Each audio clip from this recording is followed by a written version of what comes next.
morning, everyone. I want to. Thank you. I want to ask you a question. Do you think that to achieve success is a perfect formula?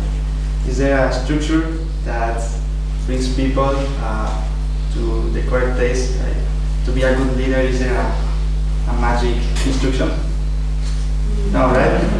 No, that's impossible. But there are some skills and some techniques that can be learnable and can help you to achieve success and become what you want to be, become a good leader. So I need someone to read the next quote. Is there a volunteer? Okay, Andre?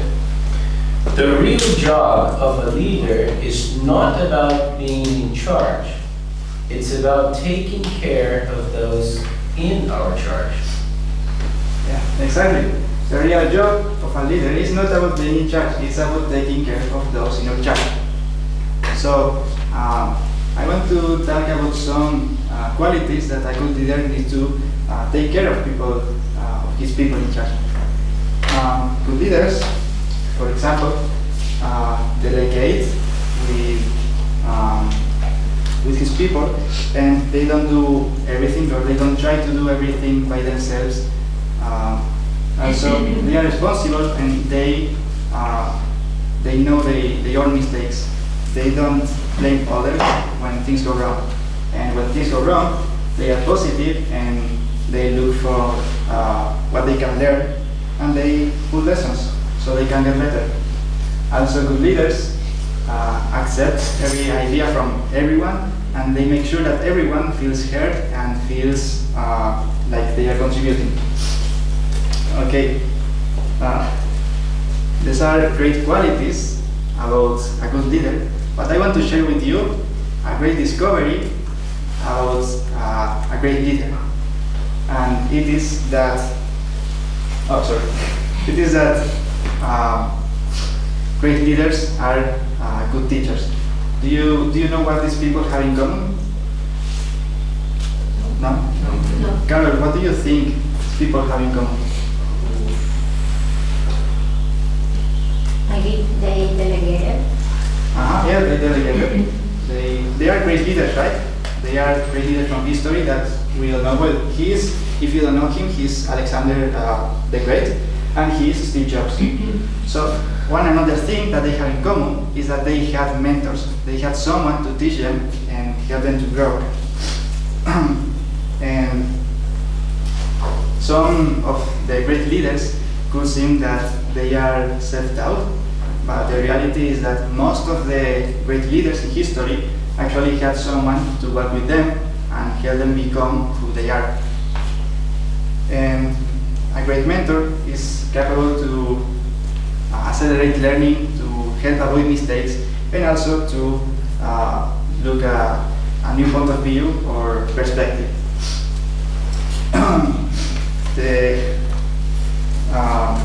The good leaders, do you think they all had a mentor?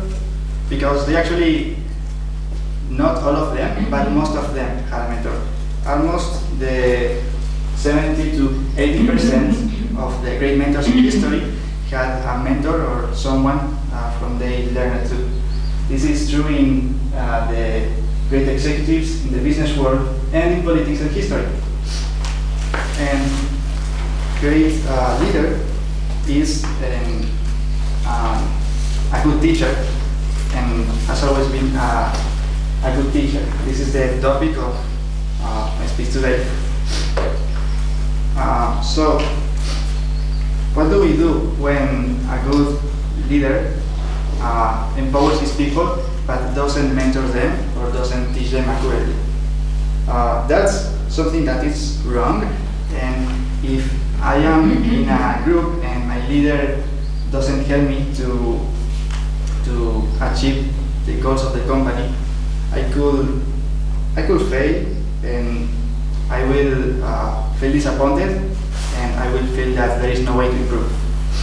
So teaching is the opposite. Teaching gives the opportunities to everyone in the group to improve and become better. It's like a continuous coaching that helps to fix what is wrong and improve what you are doing good. Does it mean that every leader has to spend all his time in seminars or in classes teaching people? No, it doesn't mean that. But there are different teaching styles that great leaders use.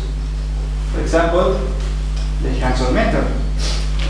He gives examples and not only teaches by explaining things. So we have the Socratic questionnaire. He teaches through deep questions. We have the storyteller who teaches through different stories and anecdotes, and he gives memorable lessons. Also, we have the challenger who pushes people to go out of their comfort zone. So, a good leader is a good leader because he is a good teacher. And the best leaders use not only one of those, but some of them, they do a mix because there is a lot of different teaching styles. And I want to illustrate this with a personal experience. So it is when I was in the mission, serving as a missionary for the Church of Jesus Christ, almost a year ago. It was when we had a great mission president. We all loved him and we all thought he was awesome, and that was perfect, right? But then something happened, something that changed the entire mission, and it is that the time of the president came to end and he had to change for other mission president. So we had this man that we didn't know exactly how that would help us, and when he started giving conferences and talks, we learned that he was the right person. He was someone that empowered us, someone that challenged us, and someone that pushed us to be better, and also someone who you can see that gets in the field to work with you.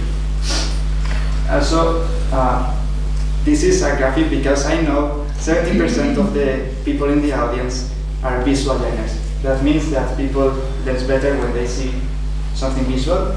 So here's the improvement in different areas like skill development, motivation, teamwork, and problem-solving ability, when a leader is also a good teacher. So at the end of the day, a good teacher, a good leader is a good teacher because he helps people to improve. So what do you want to be? You want to be a good leader? Then not only lead, then teach, and then empower. The rest of your hands.